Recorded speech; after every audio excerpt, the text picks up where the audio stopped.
Nagkaanam ug kakusog ang Babuyan Jenny samtang kini nag-irog paduol sa Extreme Northern Luzon. Gumikan niini giisa ang Tropical Cyclone Wind Signal number 2 sa Batanes.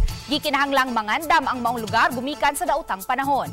Giisa usab sa signal number 1 ang Cagayan, Babuyan Islands, northern ug eastern portion sa Isabela, tibook Apayao, northeastern portion sa Abra, northern portion sa Kalinga ug tibook Ilocos Norte. Lauman ang kusog nga uwan ug kusog nga hangin sa mosunod nga mga oras. Nasigpatan sa pag-asa ang mata sa bagyo sa 350 kilometers sa silangang bahin sa Basco, Batanes ug aduna kini gikusgon nga 165 kilometers per hour.